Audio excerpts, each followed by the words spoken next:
Hi, everybody. Thanks again for joining us for another Facebook Live event. My name is Jessica Carrier. I'm with the Joe Davis Conservation Foundation. And this morning we are here at the Witkowsky Wildlife Area to feature a new trail that's just opening today. Here with us today, we have our Executive Director, Steve Bark, and DNR Wildlife Biologist, Jeff Horn, and JDCF volunteer in charge of the new trail, Brad Petersburg. So we're going to tell you about the flora and fauna here as well as the new trail, and I'm going to hand this over to Steve. Thanks, Jess. What a beautiful spot we have today to broadcast our Facebook Live event. The Witkowsky Wildlife Area is named after Jack and Iris Witkowsky, who bought property in this area in 1965, built a second home here in 1967. And then 20 years later, they decided to donate about 350 acres to the Illinois Department of Natural Resources. This was, of course, before there was the Joe Davis Conservation Foundation. And they really thought this was a special area and deserved special protection and recognition as wildlife habitat. In 1987, they donated the property. And I'm going to ask Brad Petersburg to come in and join me now. Because the Witkowskys really, they're neighbors of Brad's and really had an effect on kind of how Brad saw this playing out. So Brad, you've been leading this project for the Witkowsky, Friends of Witkowsky Trails through the JDCF for, back to 2011. Tell us how you got involved and kind of what was your motivation to keep going all these many years until we now are opening up the trail. Sure. Well, thanks for having me today. I was thinking about this last night. It's been a long, kind of drawn-out project, but every project starts with a vision to create something or to accomplish something. And in this case, the vision was a trail system on this beautiful property that would make the property more accessible to the general public, let everybody enjoy this wonderful wildlife and scenic views. But I want to make clear, it wasn't my vision. The vision started with the Witkowsky family 35 years ago. So they not only donated the property, but they also offered a vision for this property when they specified in the deed that the primary use shall be for pedestrian and equestrian trails. So I learned about all this about 10 years or so ago, and I bought into the vision. I mean, it was a great idea, a wonderful use for this property. So that's how I got involved. And our first meeting was actually in 2011 at the Witkowsky farm out here at their home. And obviously there were representatives from the Witkowsky family, myself and a few neighbors, representatives from JDCF were at that very first meeting as well, and the local representative from the DNR. And basically the plan, we knew the state finances weren't good and the DNR had very limited funding available, so we were just going to offer to clear and maintain the trails for free. We thought, boy, there's a simple solution. That ought to be a slam dunk. Well, it's not that easy, it gets complicated. So push forward to 2017. Yeah, so it wasn't until actually 2017 when we really got some traction, ended up with an agreement between JDCF and the DNR, a donation agreement allowing volunteers at JDCF to clear and maintain trails on the property. And over the last 2 years, tell us what's happened here. How many miles of trails? The preserve is now a little over 1,100 acres, located on Blackjack Road, just sort of south and east of Chestnut Mountain. Right. Tell us what the trail system's like. What people can experience here. So. Once the agreement was in place, obviously the first step was to clear and maintain those trails. And there's almost 10 miles of trails, so it took some time. 2018, 2019 was devoted to clearing those trails. And it wasn't just random or our decisions. We had the DNR involved to identify any sensitive habitat, that sort of thing, so place them appropriately. We also, during that time frame, helped develop a trail signage plan and get some trail signage out there so people wouldn't get lost when they get way out in the deep woods.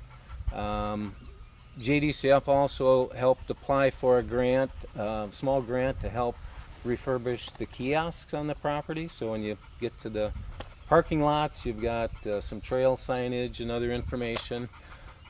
So that kind of brings us up to date then in 2021, or excuse me, in 2020. Actually, tomorrow, June 12th, our original plan was to have a big public event, kind of celebrate a grand opening and have representatives of the Witkowsky family, DNR, JDCF, of course. But with the COVID crisis and shutdown, when it comes to public events, we had to put that off and actually got rescheduled clear till next year. But anyway, now that the parks have been reopened again, we want people to get out and enjoy the property. It's time to get out and make use of the trails. They're here, they're in great shape. It's time to get out and enjoy them, so that's why we're here. So, Steve, we're actually getting some questions about dogs on the preserve, because everyone hears a dog panting. yes. Could you go over what the rules are for dogs? Yeah, they're just like at JDCF preserves. Dogs are welcome. They need to be leashed and cleaned up after, so dogs are not permitted off leash, obviously to protect the wildlife and protect other hikers and people that are enjoying it.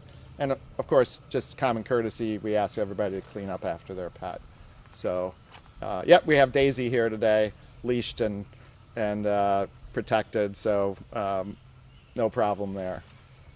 So I do want to say, Brad, so Brad has led a group of small cadre of volunteers, mostly neighbors and other people involved and that knew the Witkowskis and loved this area. Brad has donated literally thousands of hours over the last number of years towards this project and really led this small cadre of volunteers to do all this trail clearing, open up this view. 2 years ago, you wouldn't even see this view. And all in coordination with the DNR wildlife staff and other people involved with creating trails for the DNR. So, Brad, can you show us just a couple of things? I know you brought some photos, and we're kind of short on time here, so we're going to run through this a bit. Right. But so we're, with technical limitations, obviously, we can't go visit some of the sites, but Deb, if you don't mind focusing, first we'll focus on the trail map. To find the property, the Witkowsky Wildlife Area, it's on Blackjack Road, about halfway between Galena and Hanover.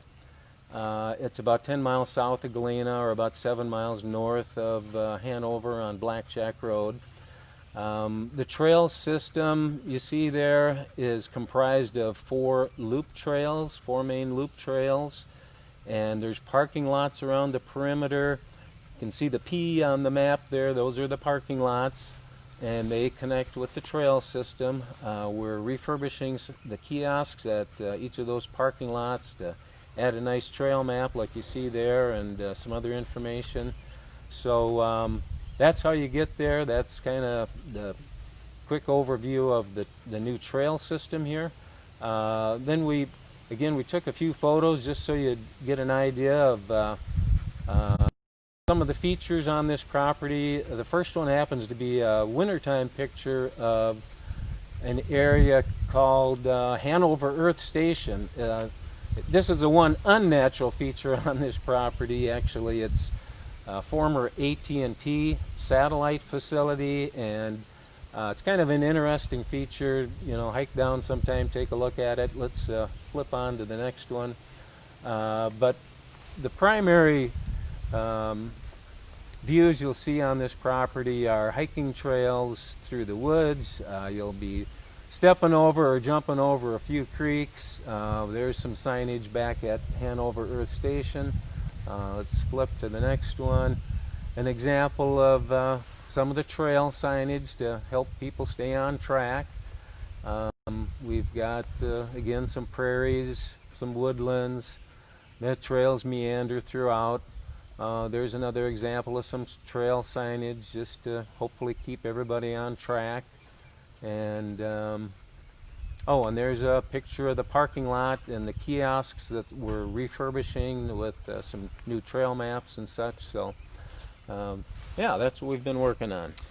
Well, Brad, thank you again for organizing, for leading this project for JDCF, and on behalf of the residents of Joe Davis County and the members of the Joe Davis Conservation Foundation, we want to thank you. Can you just close with talking about how this fits in, this project fits in with this sort of grander scheme that we're working on with this ad hoc committee? Right. Real briefly, Steve Rose from Galena Country Tourism, myself, some other trail supporters, formed an ad hoc committee a couple of years ago with a couple goals in mind. One is to kind of have a central repository for all trails in Joe Davis County, get things a little better organized, allow people to go to one place to download, whether it's hiking trails, bicycle, water trails, whatever.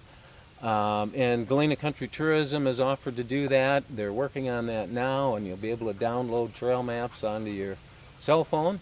The other goal of that group was to create a kind of a unified signage plan so that all the trail signage in the county would be designed similarly, be attractive, be user-friendly, kind of be amenable for branding, etc. I mean, there's so many spectacular trails of all types to see in this county. We really want to promote the entire county and all the trails and opportunities out there, and this is just one of them that's really spectacular.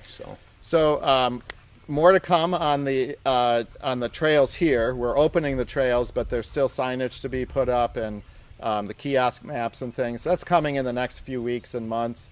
But you can go on the JDCF website tomorrow and download the information to get out here to Witkowsky Wildlife Area, and soon on the Galena Country website for trails there. So, Brad, thank you again for your work. We're really grateful for leading this project for the residents of Joe Davis County. You're welcome, and thank you, because this wouldn't happen without JDCF support either. So thank you very much. Thanks, Brad. I'm going to ask Jeff to join us. Jeff Horn, district biologist for the DNR. Jeff, good to see you again. Jeff and I have known each other for quite a number of years.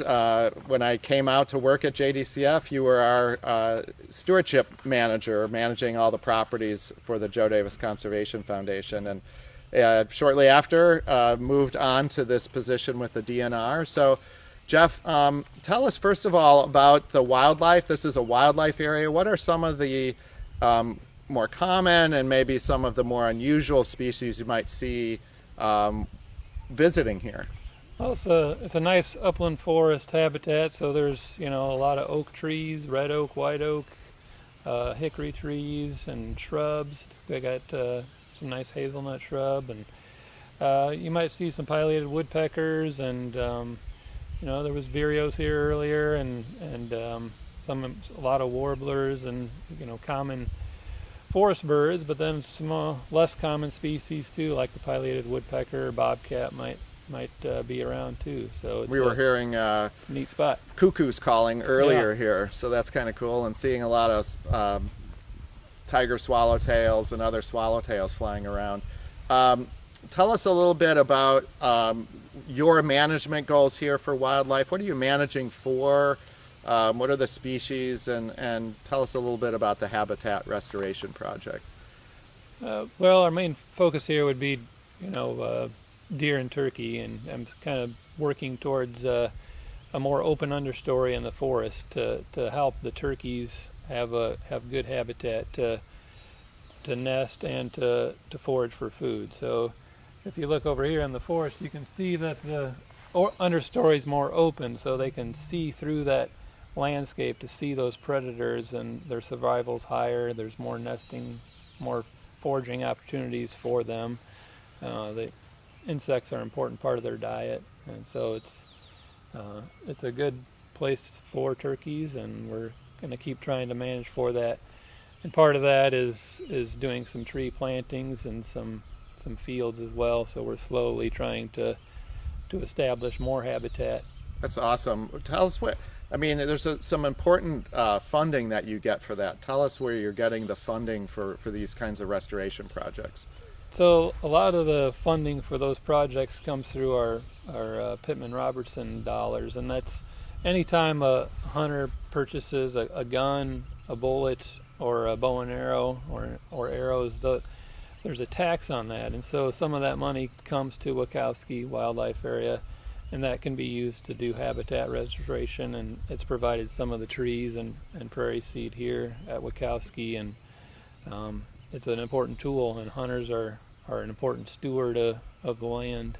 One of the things I've seen since you've taken on this role, Jeff, is a little bit more use of prescribed fire in the area. Tell us what you're doing here. Why are we setting these? Why are we using fire to manage these properties? Yeah, fire is a really good tool, and it allows us to work on larger scales, and there's natural processes that take place that you can't replicate with other mechanical or chemical treatments. So fire is a critical part of keeping this understory open and allowing those oaks and hickories to regenerate so that those shade tolerant plants and trees don't take over. And so it's an important tool, and we're trying to get it on the ground as much as we can. Yeah, well, we've seen more of it lately. So Jeff, again, we want to thank you for the work you're doing to maintain the health of these woods and prairies, and even restore and recreate more of this habitat on this 1,100-acre wildlife area. It's I live near this, so I get to watch it every day on my way to and from work, and I love to hike out here myself. So thank you again for joining us this morning, and keep up the good work. Yeah, you're welcome. It's been great to work with JDCF again, and Brad, and you guys are great to work with, and it's been a pleasure. It's a good partnership. Yep, Thanks. Great. Okay, we have a question from me, I guess. Could you talk about, can anyone come out here any time of the year and hike, or are there certain restrictions in place? Yeah, that's a really good question. So hunting is still a primary use out here. We're bringing another use to this property, so it's primarily been used for hunting. So during the winter months, during the hunting season, and these seasons will be posted on the signs and on our website.